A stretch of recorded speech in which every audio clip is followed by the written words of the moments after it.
За сайн байцгаана уу? Бүгдээрэнд нь амралтын өдрийн мэнд хүргэе. За өнөөдөр би ямар сэдвээр ярих вэ гэхээр Маунжару гэдэг тарианы гаж нөлөөний талаар ярих болно. За яагаад энэ талаар ярьж байгаа вэ гэхээр Маунжару гэдэг тарианы талаар ямар гаж нөлөө байдгийг энийг тариулчвал яадаг бол гэд маш олон хүмүүс асуугаад байгаа учраас Маунжару гэдэг тариаг хийснээр хүмүүст ямар гаж нөлөө илрээд байгаа талаар та бүхэнд мэдээлэл өгье гэж бодлоо. За тэгэхээр Маунжару гэдэг тарианы талаар та бүхэн надаар хэлүүлдэхгүй мэдэж байгаа. Энэ тариа чихрэн шижинтэй хүмүүст зориулагдаж гарч ирсэн боловч жин хасах үйлчлэгээ сайтай байгаа учраас хүмүүс сүүлийн үед турах зорилгоор маш их хэрэгжилж байгаа ийм тариа байгаа. За тэгэхээр Маунжару гэдэг тариаг хийснээр бидний бид ямар гаж нөлөө илэрч байгаа вэ гэхээр за нэгдүгээрт өтгөн хатах юм уу гүйлгэх. За Маунжаруг тарихаар ихэнх үедээ гүйлгэж байгаад явандаа тэр маань өтгөн хаталт болж хувирдаг. За бид нар тариа хийгээд эхлэхээр бидний хоолны дуршил буурсантай холбоотой бид нар маш бага идэнэ. Маш бага идэнэ гэдэг маань бидний гидсний гөрүүлзэх хөдөлгөөн буураад үүнтэй холбоотой өтгөн хатдаг. За хоёрдугаарт үс ундаг гаж нөлөө илэрч байгаа. За тэгэхээр Маунжару гэдэг тариа маань өөрөө шууд очоод үсийг унгаагаад байгаа бол биш. Бид нар Маунжаруг тарьснаар хоолны дуршил буураад ирэхээр бид нар өмнөх шиг хангалттай хэмжээний уураг болон тэжээлийг авч чадахгүй болоод ирнэ гэсэн үг. Тэгэхээр биднэрт уураг дутагдаад тэжээлийн дутагдалд орохоор бидний үс хүртэл тэжээлгүүд дагаад бидний үс ундаг. За гэхдээ энэ үс ундалтан дээр нэг анхаарах юм бидний үс тодорхой циклээр ургаж идэг. За өөрөөр хэлбэл ургаад ургаж гүйцснийхаа дараа унах төхөөд ирэхээр өөртөө ингээд мултраад ундаг гэж үздэг. Тэгэхээр Маунжару тарьж байгаа үед үс унаж байгаа шалтгаан бол уураг тэжээлийн дутагдлаас бидний унах дөгчгсөн хэврэгшсэн байгаа үс мэн унаж байна гэж үзэж байгаа. Гэхдээ хүмүүс үс унаад ахаар маш их стресстэй байдаг. Стресстэй яваад ах юм бол үс мэн бүр илүү унана. Тийм болохоор тариа хийж байх явцад үс тодорхой хэмжээгээр ундагч эргээд ургадаг байх нэ. За Маунжару тарьж байх тохиолдолд илэрч болох 3 дахь гаж нөлөө булчингийн мас алдах. За бид нар Маунжару гэдэг тариаг тарихаар хоолны дуршил буураад бага идээд жингээ хасна. За тэгэхээр энд хасагдж байгаа жин маань булчинтай хамт хасагдана гэсэн үг. За Маунжаругийн өмнө гарсан Вигуби гэдэг тариа байгаа. Энэ тариаг тарьж явах явцад нийт хассан жингийн маш их хөв нь булчин байсан бол Маунжару Вигубитэй харьцуулах юм бол нийт хассан жинд байгаа булчингийн мас нь харьцангуй бага байна гэсэн судалгаанууд байгаа. Энэ маань юу гэсэн үг вэ гэхээр Маунжару Вигубиг бодвол хасж байгаа жин чих тэнд байгаа булчингийн мас нь ч бага байна гэсэн үг. За Маунжаруг тарихад илэрч болох дараагийн гаж нөлөө хоол боловсруулах замын шинж тэмдгүүд илэрнэ.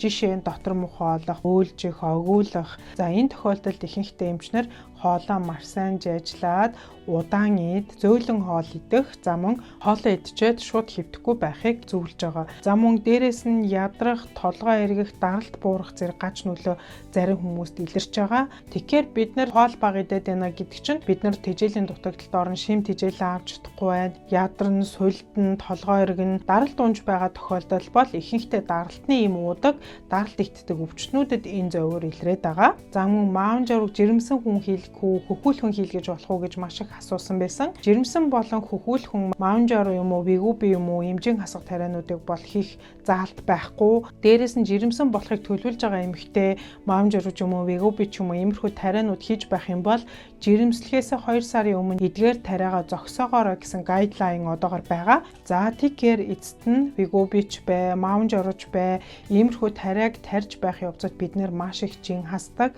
Гэхдээ эдгээр тариа маань тарьж байхад маш их жин хасдаг хэрнээ тариагаа зогсоосны дараа бид нэр эргээд таргалдаг. Тэгэхээр бид нэр тариагаа тариангаа юу хийх шаардлагатай вэ гэхээр амьдралын хэм маяг буюу хооллолтоо зохицуулж сурна. Хоёрдугаар дасгал хөдөлгөөн хийх хэрэгтэй гэсэн үг. Бид нар турнаа гэдэг чинь бидний биеийн тэр их өөхий эс маань устдаад бидний биеэс алга болно гэсэн үг биш ээ. За өөрөөр хэлбэл бидний бие 100 ширхэг өөхийс байлаа гэхэд бид нар турхаар 50 ширхэг болдог, 30 ширхэг болдог ч юм уу. Үлдсэн нь устдаад алга болдог ийм юм бол биш шүү. Энэ бидний биеийн өөхийс том хэмжээтэй байсан бол хэмжээг эрэлжиж ирнэ гэсэн үг. Түүнээс өөхийс маань устдаж алга болно гэсэн үг биш. Тэгэхээр бид нар яах ёстой вэ гэхээр хэмжээгээрээ жижигрээд үлдчихсэн байгаа өөхөн эсүүдийг одоо бид нар дасгал хөдөлгөөн хийгээд булчингийн эсээр солих ёстой. Ингэжээж бид нар Тэгэхээр энэ тариа хийж явах явцад хассан жингээ буцааж нэмэхгүй гэсэн үг ахна шүү дээ. За мөн зарим хүмүүс маунжаар тарьж байгаа хэрнээ жин ерөөсөө хасагдахгүй байна. Ямар ч үр дүн нөлөө байхгүй байна гэж хэлээд байдаг. Тэгэхээр энд юу явагдаад байна вэ гэхээр та хитрхи их хідэд байна л гэсэн үг. Маунжаа руу тарьж байгаа хүмүүс ерөнхийдөө хоолны дуршил бол багасаад бага иддэг. За гэхдээ зарим хүмүүст гурилан бүтээгдэхүүн гурилтай хоол цовин ч юм уу идэхээр зүгээр байгаад байдаг. Кола уухаар ч юм уу зүгээр сайхан ороод идэг ийм хүмүүс байдаг. Өөрөөр хэлбэл цовин идээд кола уугаад байхад тэр хүнд ямар нэг байдлаар зовир илэрхгүй, гач нүлээ илэрхгүй, дотор мухаа олохгүй зүгээр сайхан идэгдээд байх ийм тохиолдол байдаг.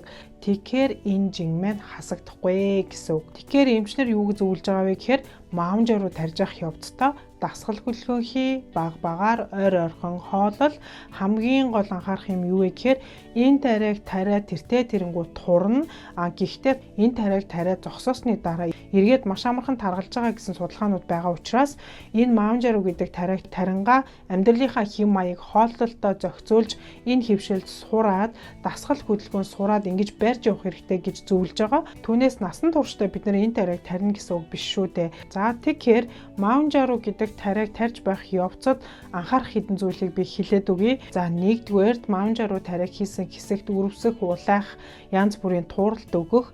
За хоёрдугаарт маунжаа руу тариаг тарьсны дараа таны уруул хөөж хавгнах юм уу? Аль эсвэл амьсгалахад хэцүү болох юм бол за гуравдугаарт нойр булчирхаа өвдөж байгаа юм шиг өвдөлтүүд өгөх. За дөрөвдүгээрт зүсний чулуу үүссэн мэт өвдөлт одоо аюулхайд гинт хүчтэй өвддөг ч юм уу тийм ээ. За тавдугаарт таны цусан дэх сахар унах. За эдгээр шинж тэмдгүүд илэрх юм бол маунжаа руу тариагаа зогсоогоод эмчдэрээ очиж зөвлөгөө аваарай гэж хэлмээр байна. За тэгээд бүгдээрэнд нь амжилт хүсье. Баярлалаа.